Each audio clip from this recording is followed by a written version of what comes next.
Bonsoir, bonjour à tous. Nous sommes donc dans la 20e étude du prophète Jérémie et nous clôturons ce prophète et nous allons embrayer la semaine prochaine donc sur le prophète Ézéchiel. Jérémie et Ézéchiel sont les deux prophètes de la déportation à Babylone, de la fin de la destruction de Jérusalem. Jérémie l'a vécu à Jérusalem, alors qu'Ézéchiel, nous le verrons, l'a vécu à Babylone. Les deux sont des prophètes extravagants qui ont eu besoin d'être des signes dans leur génération. Ainsi, par exemple, nous avons vu que Jérémie a longtemps porté un joug sur lui, un joug comme portent les bœufs, au point que Anania, un faux prophète, avait brisé ce joug. Ce joug symbolisait le joug que Nebuchadnezzar, le roi de Babylone, devait faire porter au peuple de Juda à cause de son idolâtrie, de son éloignement de Dieu, de sa désobéissance. Ainsi, le message de Jérémie avait été symbolique, mais il avait eu des paroles pour Nebuchadnezzar, puis pour l'Égypte, et puis nous avons vu dernièrement les jugements sur l'Égypte, sur Pharaon, sur Babylone lui-même, ce marteau que Dieu avait utilisé, mais que Dieu va détruire à son tour.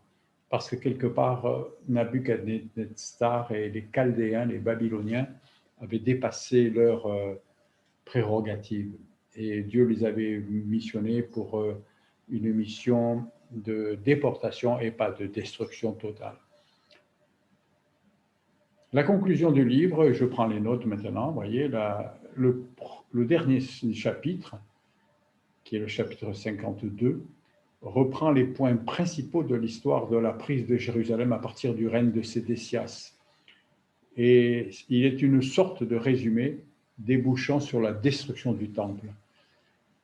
Lorsque j'étais encore jeune, très jeune même, je lisais pour la première fois ce chapitre. Je me souviens que j'étais surpris et même choqué par les pleurs de la fin qui concernaient essentiellement les colonnes du temple qui furent brisées et les ustensiles du service des sacrificateurs, les cendriers, les pelles, les couteaux, les coupes, les tasses et tous les reins du temple qui étaient emportés. Alors que très peu n'est dit ni sur le temple lui-même, ni sur la ville. En particulier, le grand absent dans cette liste est le lieu très saint. Rien n'est dit. Qu'arriva-t-il à l'autel d'or des parfums? Qu'arriva-t-il à l'arche de l'Alliance, au chérubin d'or? Certains pensent que l'arche, avait disparu depuis longtemps, et peut-être depuis la reine de Séba qui avait visité Salomon.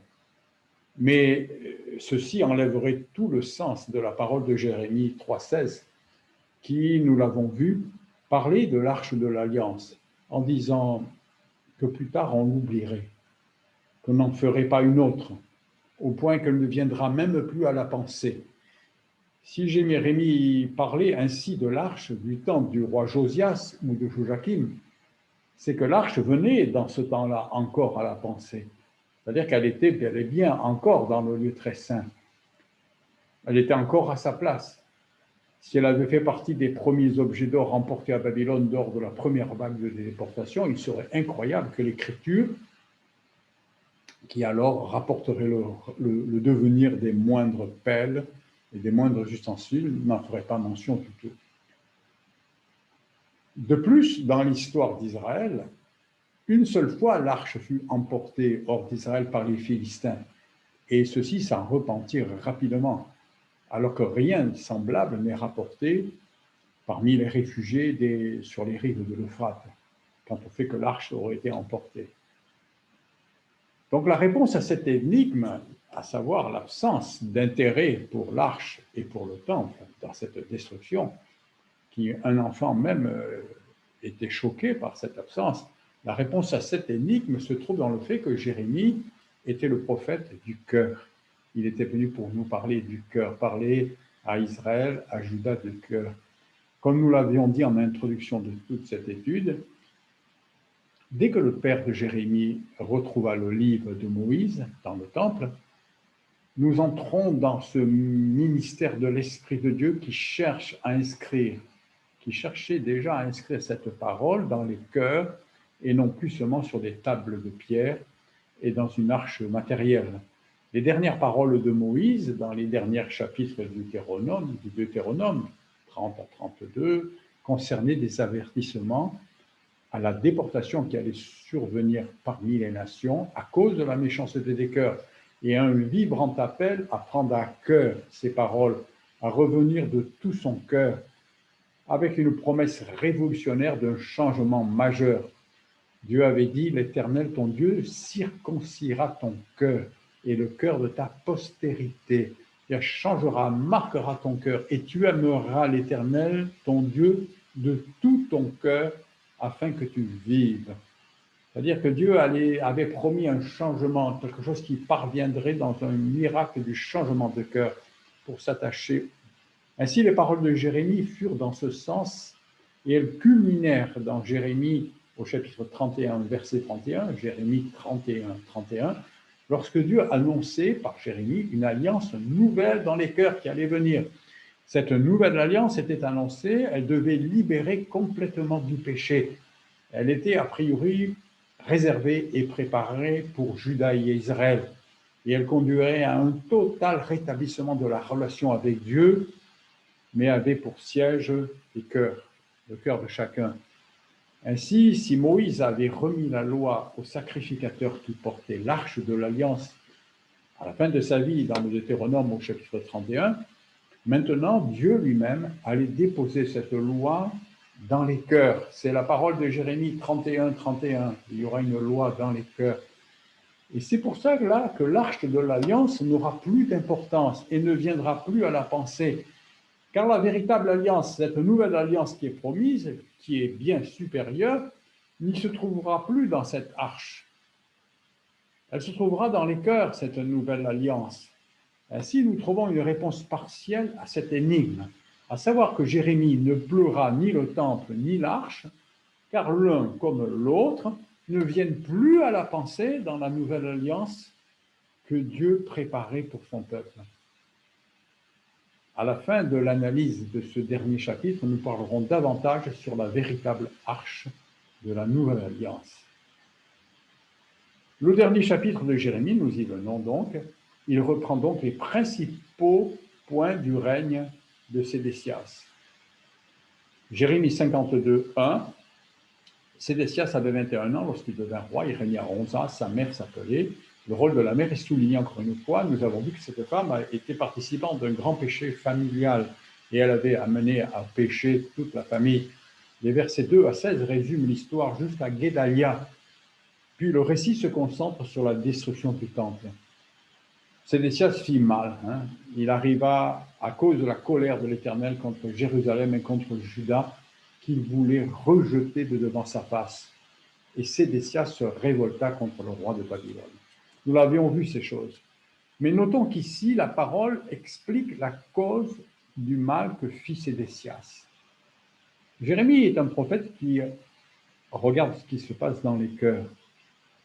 C'est parce que Dieu voulait rejeter Juda, et en un sens, alors Dieu laissa Sédécias s'enfermer lui-même dans la désobéissance.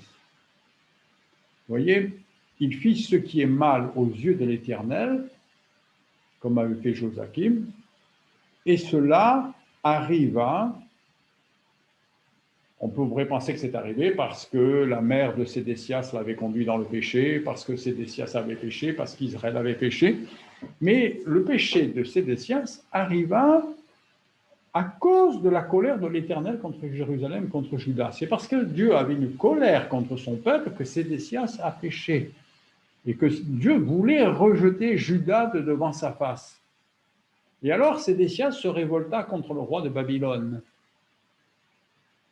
La cause profonde, c'était le désir de Dieu de rejeter Juda. C'est parce que Dieu voulait rejeter Juda, et en un sens, le texte nous dit que Dieu laissa Sédécias s'enfermer lui-même dans la désobéissance. Et cela nous rappelle la raison principale pour laquelle le Seigneur nous a prié en disant « Seigneur, ne nous abandonne pas dans les mains de l'ennemi. Ne nous laisse pas dans la tentation.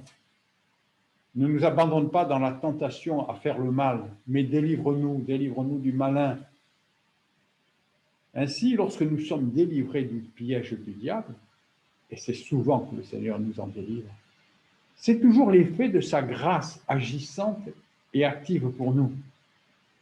Mais dans ce temps-là, Sédécias ne fut pas au bénéfice de la grâce. Sédécias, avec tout Jérusalem, avait dépassé toutes les limites et Dieu ne voulait plus faire grâce, mais il voulait les rejeter un temps pour mieux guérir ceux qui se repentiraient en obéissant aux paroles de Jérémie.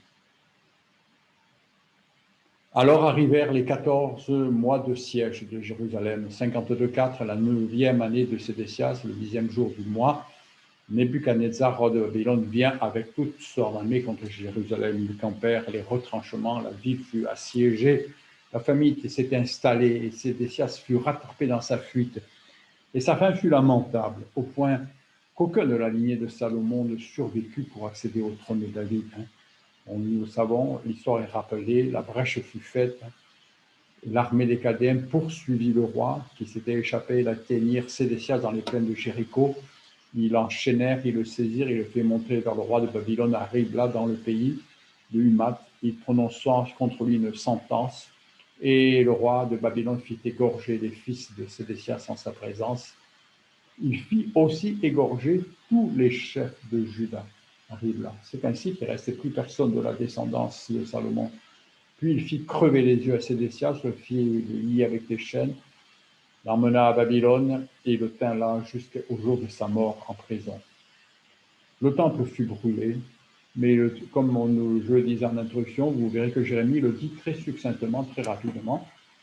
Le 10e jour du 5e mois, Nebuzaradan, chef des gardes, au service du roi, il arriva, il vient à Jérusalem, il brûla la maison de l'Éternel, c'est-à-dire le temple, la maison du roi et toutes les maisons de Jérusalem. Il livra au feu toutes les maisons, toute l'armée des Chaldéens démolit toutes les murailles formant l'enceinte de Jérusalem. Vous voyez, tout est démoli, tout est brûlé, tout est dit là en un verset. Il n'y a pas plus de commentaires sur le temple, sur le lieu très saint, sur rien de tout cela.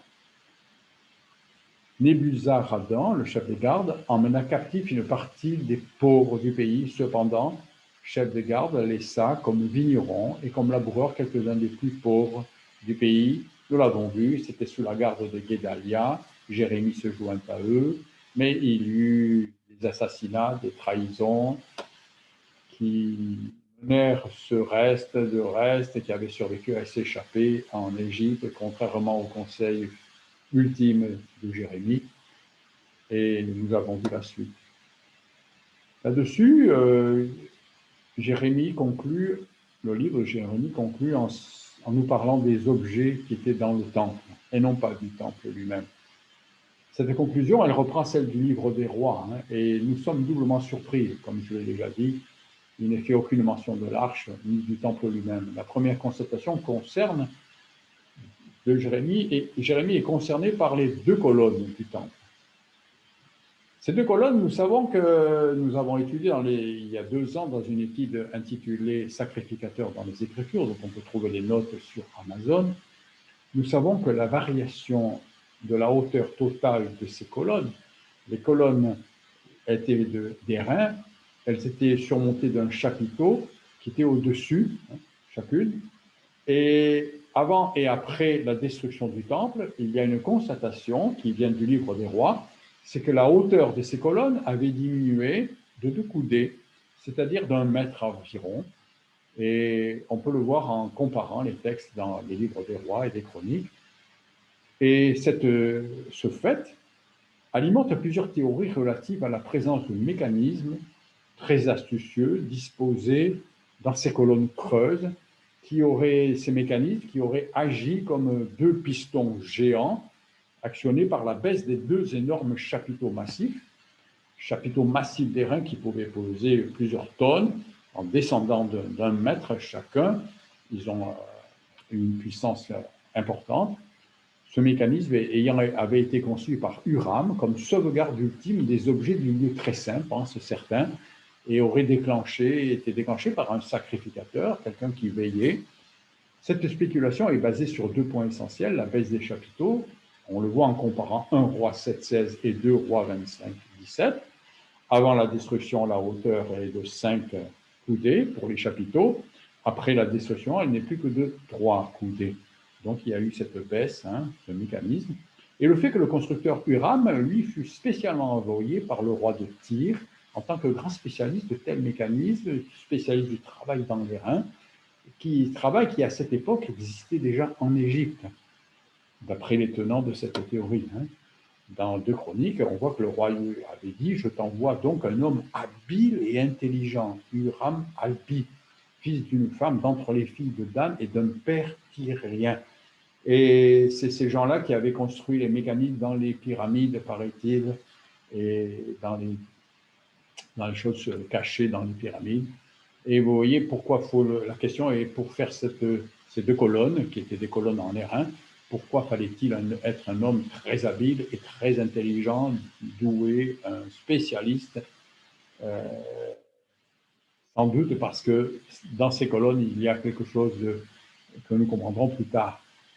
Beaucoup d'autres théories plus anciennes existaient sur la disparition de l'arche, parce que là, je sous-tends donc une théorie qui veut que dans ces colonnes, lorsque le temple fut détruit, la baisse des pistons qui étaient préparés d'avance pour masquer, pour cacher le lieu très saint, le mécanisme aurait dérobé, aurait caché, aurait fait basculer, je ne sais pas quoi, le lieu très saint, de façon à ce que lorsque Nabuzarédan et les serviteurs de Nebuchadnezzar sont venus détruire, brûler le temple, il n'est pas vu, il n'est pas découvert les objets du lieu très saint. D'autres théories plus anciennes existent sur la disparition de l'arche.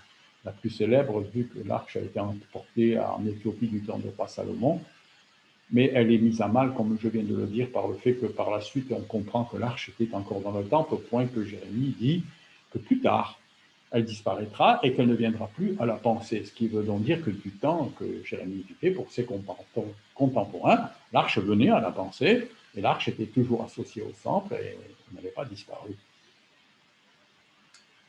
Jérémie 3,16, Dieu avait dit « Lorsque vous aurez multiplié et fructifié dans le pays », il y a une promesse qui était venue dans Jérémie, une promesse après toutes les menaces de déportation dans Jérémie 2, nous avons vu que dans Jérémie 3, chaque fois qu'il y a une grande menace de destruction, Dieu consolait le peuple en disant il y aura un reste, je ne vous abandonnerai pas, je ne vous rejetterai pas, mais au contraire je vous rétablirai. Et plus tard, quand vous aurez multiplié et fructifié, dans ces jours-là, dit l'Éternel, on ne parlera plus de l'arche de l'Alliance, elle ne viendra plus à la pensée, on ne se la rappellera plus, on ne s'apercevra plus de son absence et on n'en fera point une autre. Et donc un peu plus loin, dans 31, nous le savons, il y a cette annonce d'une nouvelle alliance qui viendra et les promesses se tissent les unes après les autres. Et au chapitre 3, on avait vu que viendront un temps de paix et de rétablissement dans lequel l'arche et le lieu très saint et le temple matériel, toutes ces choses-là ne viendront même plus à la pensée, ce qui veut dire qu'elles ne seront plus du tout nécessaires, au point qu'on n'en fera pas une autre, parce qu'on ne se le rappellera plus, on sera passé à d'autres choses. C'est un peu la même pensée que la fin du livre de l'Apocalypse, où il est dit que la terre et le ciel seront roulés, disparaîtront, il ne sera plus trouvé de place pour la terre et le ciel, parce que les nouveaux cieux, la nouvelle terre que le Seigneur donnera, enlèvera toute pensée de l'ancienne terre qui n'aura plus de place parce que la matière, la terre, sera une chose passée et il y aura tellement d'autres choses plus belles et plus importantes qui surviendront pour l'humanité. Et dans la même idée, il y a un temps de rétablissement qui concerne, nous le comprenons, ce temps de l'établissement du royaume de Dieu sur la terre qui doit venir, qui est dans la promesse de Jérémie tout au long de la prophétie, dans laquelle l'arche ne viendra plus à la pensée. Elle ne sera plus utile. Et en fait, nous comprenons pourquoi elle ne sera plus utile, parce que les prophètes nous en parlent, David en parlait déjà lui-même, elle ne sera plus utile, cette arche, car il descendra du ciel une autre arche d'alliance, la véritable. Cette arche que Dieu avait demandé à Moïse de faire était l'image de choses célestes, l'image de choses plus belles, plus grandes qui devaient venir. Et cette arche, elle viendra, le psaume 132 dit « Lève-toi, Éternel, viens à ton lieu de repos ». Le lieu de repos nous parle du moment où le Seigneur viendra établir le royaume sur la terre en Israël. Viens, lève-toi, viens, toi, et l'arche de ta majesté, l'arche de ta gloire. Et nous allons parler bientôt de la gloire de Dieu en introduction, en préambule de l'étude du prophète Ézéchiel. Et là, c'est un passage qui est ô combien merveilleux et délicat, qui quelque part me panique un peu parce qu'il va falloir en parler avec des mots simples et concrets, dire des choses qui sont difficiles à expliquer quelque part. Cette arche, elle sera l'Église. Elle sera l'épouse qui descendra du ciel avec le Seigneur lors de son avènement et de l'installation du royaume sur la terre. Cette arche d'alliance, la véritable arche d'alliance, elle est actuellement préparée sur la terre. Elle va bientôt paraître dans le ciel, dans la maison, le temple que Jésus lui prépare. Nous en avons parlé l'année dernière dans l'étude, dans un livre des notes qui se trouve sur Amazon aussi, qui s'appelle Les Révélations de Jean. À la fin, nous avons parlé de l'arche de l'alliance qui est dans le ciel. Au chapitre 11 de l'Apocalypse, il y a un temps merveilleux où le temple de Dieu dans le ciel fut ouvert et l'arche de son alliance apparut dans le temple. Et cet ange qui apparaîtra dans le ciel, je vous renvoie aux notes de l'année dernière, donc cette arche qui apparaîtra dans le ciel, c'est l'épouse, c'est l'enlèvement de l'Église. Parce que dans l'arche de l'Alliance, Moïse avait déposé des pierres sur lesquelles étaient gravées, le doigt de Dieu avait gravé les paroles, les 10 paroles. Ensuite, à la fin de sa vie, Moïse avait remis à ceux qui portaient l'arche, aux sacrificateurs qui portaient l'arche, avait remis les rouleaux de la deuxième loi du Deutéronome, ces rouleaux que le père de Jérémie, Hilkija, avait retrouvés dans le temple du temps du roi Josias, où le roi avait lu toutes les malédictions qui menaçaient, les déportations qui menaçaient, dont Dieu menaçait Juda. Et cette arche, elle est dans le ciel, elle va paraître. Et cette arche, c'est l'Église. Pourquoi l'Église? Parce que dans le ciel, le témoignage de la Nouvelle Alliance, c'est nous qui le porterons. C'est nous, l'Église, qui sommes un peuple acquis à la louange de la gloire de sa grâce. Nous sommes d'une lettre vivante. Et maintenant, le Seigneur, le Père, par son doigt, a écrit sur des matériaux éternels cette loi qui était écrite sur des pierres, qu'il a ensuite écrite sur du papier, sur du parchemin, sur des mémoires informatiques. Mais maintenant, Dieu cherche un matériau qui soit éternel, qui traverse la mort et qui aille dans le ciel, dans l'éternité. Ce matériau éternel, il le prépare depuis des siècles. C'est les cœurs, c'est nos cœurs, c'est cette nouvelle alliance dans laquelle nous sommes déjà entrés, où Israël n'est pas encore entré. Et dans les cœurs des croyants, il y a cette loi et nous sommes une lettre écrite par le Saint-Esprit, gravée. Et nous sommes donc cette arche. Et voici, la parole surprenante de Jérémie s'accomplira. Jérémie 31 avait dit, « Voici les jours viennent, dit l'Éternel, où j'ensemencerai la maison d'Israël et la maison de Juda d'une semence d'homme. Les enfants du royaume seront semés par les nids des enfants d'Israël.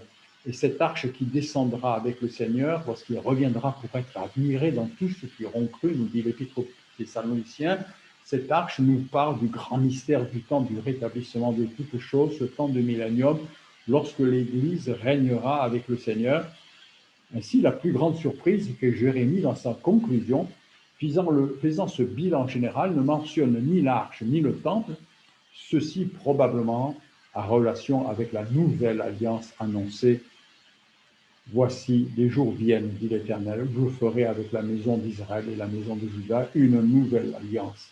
Ainsi, pour Jérémie, l'ancienne alliance était déjà passée, l'arche et le temple ne lui venaient déjà plus à l'esprit, chez eux a été détruite. Ces deux objets terrestres qui étaient le temple et l'arche seront si bien remplacés qu'ils ne venaient plus à la pensée déjà et faisaient partie des choses passées et provisoires.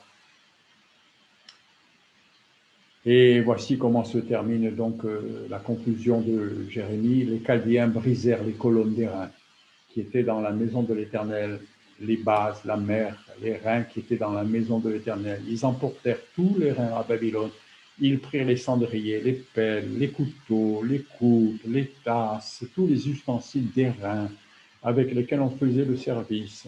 Et les chefs des gardes prirent encore les bassins, les brasiers, les coupes, les cendriers, les chandeliers, les tasses et les calices qui étaient d'or et ceux qui étaient d'argent, les 2 colonnes, la mer, les 12 bœufs d'airain qui servaient de base et que le roi Salomon avait fait pour la maison de l'Éternel. Tous ces ustensiles d'airain avaient un point connu. La hauteur d'une des colonnes était de 18 coudées et un cordon de 12 coudées l'entourait. Elle était creuse et d'une épaisseur de 4 doigts. Il y avait au-dessus et tout le long la description. Reconnaissez qu'il y a quelque chose de remarquable dans le fait qu'on néglige le lieu très saint, le temple et l'arche, et qu'on s'attarde à tous ces détails sur les moindres ustensiles où rien n'est oublié, rien n'est négligé. Il est à noter en particulier que ces 2 colonnes n'avaient jamais eu d'utilité en tant que telles, puisqu'elles étaient à l'extérieur du temple, et qu'on attend que des colonnes, qu'elles aient à soutenir quelque chose. Or, elles étaient juste placées devant le temple à l'extérieur et ne servaient qu'à l'apparence et à la symbolique, étant des œuvres d'art exceptionnelles. Mais en fait, peut-être soutenait-elle l'inviolabilité du lieu très saint, comme nous l'avons dit. Notons qu'outre la qualité d'œuvre d'art, le récit insiste sur la technicité avancée, car à cette époque, la réalisation de telles grandes colonnes creuses tenait de l'exploit. Certainement que ces 2 colonnes symbolisaient aussi une réalité invisible, une réalité spirituelle. Elles représentaient les colonnes qui soutiennent le monde dont nous parle la prophétesse Anne. Dans 1 Samuel, la maman de Samuel, quand elle loue Dieu, elle dit « Car à l'Éternel sont les colonnes de la terre, et c'est sur elles qu'il a posé le monde. » En vérité, ces 2 colonnes sont 2 colonnes spirituelles qui soutiennent toute l'œuvre de Dieu, qui soutiennent le monde. Ces colonnes sont donc certainement liées à la parole de Dieu qui soutient toute chose. L'Épître aux Hébreux nous dit que Dieu soutient toute chose par sa parole. Et la parole, nous savons que c'est le Fils, Jésus. Et ainsi, elles sont liées à l'œuvre du Fils. Et l'œuvre du Fils est caractérisée par 2 choses immuables qui soutiennent toutes choses, par lesquelles il est impossible que Dieu puisse mentir. Ces colonnes ne soutenaient rien dans le monde visible, mais dans l'invisible, dans la réalité, elles soutenaient toute l'œuvre du Père parce que celui-ci avait confié à son Fils, l'avait confié à son Fils pour qu'il la fasse prospérer. En particulier, elles avaient peut-être assuré l'inviolabilité du lieu très saint. La disparition du temple venait faire résonner les avertissements précédents du prophète, qui avertissait que placer son espérance dans la construction du temple et dans ses belles pierres et dans ses belles colonnes était une erreur. Et ça résonne comme les paroles de Jésus lorsqu'ils lui ont dit « Maître, regarde les belles pierres du temple. » Ne vous livrez pas, Jérémie 7,4, à des espérances trompeuses, en disant « C'est ici le temple de l'Éternel ». Temple de l'Éternel, et 2 fois le temple de l'Éternel. Ça me fait penser à beaucoup de chrétiens messianiques d'aujourd'hui qui sont là dans la joie. Ah, il paraît qu'à Jérusalem, les Juifs préparent les pierres pour la reconstruction du temple. Frères, savez-vous, ils vont peut-être bientôt reconstruire le temple. Ne vous livrez pas à des espérances trompeuses. So what, diraient les anglophones. Et alors, quand ils auront reconstruit un temple, et alors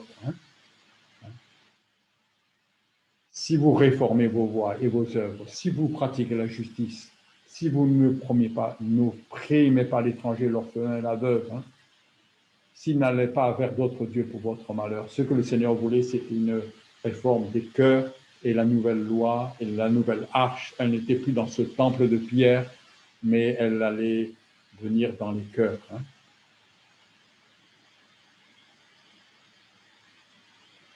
Et puis, il faut insister en disant que la Babylone, la déportation, Jérémie conclut en soulignant les 4674 personnes qui furent déportés à Babylone. Alors c'est un chiffre qui est pas énorme pour nous aujourd'hui. Nous sommes habitués à entendre parler de 2000 qui ont attrapé le Covid chaque jour, de 2000 qui meurent aux États-Unis chaque jour. Et voilà que cette grande histoire qui traverse les siècles concerne 4674. Nous voyons que le compte est très précis. Et nous comprenons, nous savons que Dieu sait tout, voit tout, compte tout, et que personne, rien n'est ni oublié, ni sans aucune importance à ses yeux et à son cœur. Et nous avons parlé tout à l'heure des fourchettes, des pelles et de tous les instruments, parce que tous ces instruments parlaient du service de tous les sacrificateurs. Et frères et sœurs, le service de chacun d'entre nous qui sommes des sacrificateurs, chacun qui prie, chacun qui intercède, chacun qui témoigne, chacun qui sert Dieu dans son esprit, rien n'est perdu. Dieu voit tout, Dieu apprécie tout, Dieu sauve tout, Dieu récupère tout. Et ce nombre paraît très faible selon nos normes actuelles, mais il est de l'ordre de la contenance d'un seul bateau de réfugiés clandestins qui traverse la mer Méditerranée aujourd'hui dans l'indifférence totale. C'est aussi le nombre de morts de Covid en 2 journées aux USA. Dans les années 2020, 8 milliards de cœurs humains battent sur la Terre. Mais il y en avait pas même 2 milliards. J'ai écrit en 2020, mais c'est en 1920, il y a un siècle, après la Première Guerre mondiale. Il n'y avait que 2 milliards. Et les historiens estiment qu'au temps de Jésus, la Terre comptait au maximum 250 millions d'âmes. Ainsi, en nous plaçant au moment de la destruction du Temple, en moins 586, la population mondiale est estimée sur toute la Terre à moins de 80 millions. Et certains spécialistes pensent même beaucoup moins. Ce qui fait que ces 4674 déportés sont des chiffres qu'il faut comparer à cette faible démographie de l'époque. Et nous voyons que Dieu prend soin compte les cheveux que nous avons sur la tête, et là, il compte tous les déportés. Il y a d'abord les 74 premiers déportés. Le chef des gardes avait pris Seraja, le souverain sacrificateur, Sophonie, le second sacrificateur, les 3 gardiens du siècle, du seuil, du temple. Et dans la ville, il prit un eunuque, 7 hommes qui faisaient partie des conseillers du roi, qui furent trouvés dans la ville de l'armée. Et au total, il a pris 74 personnes. Puis, dans un deuxième temps, il y a eu 4600 déportés en 3 vagues durant 17 années. Voici le peuple que Nebuchadnezzar emmena en captivité la 7e année, la 18e année, 832 personnes. La 23e année emmena 745 juifs. En tout, 4600 personnes. La 37e année de la captivité de Joachim, roi de Juda, le roi de Babylone, entra dans son règne, et il l'éleva, il le parla, et il le rétablit. Et ainsi, Joachim resta à la cour du roi jusqu'à la fin de ses jours. Et tout ceci pour vous dire comment se termine le livre de Jérémie. Le livre de Jérémie se termine par le fait que tout le peuple a été déporté, comme Dieu l'avait promis, à cause du péché de Juda, mais que Dieu a compté. Et c'est exactement qui a été détruit, qui a été déporté. Le Seigneur reconnaît nos cœurs et il n'oublie personne. Et il a tenu compte de tout le monde. Et je vous dis à la semaine prochaine, nous allons commencer à étudier le livre du prophète Ézéchiel. Que le Seigneur vous bénisse avant que la nuit norde tombe chez moi.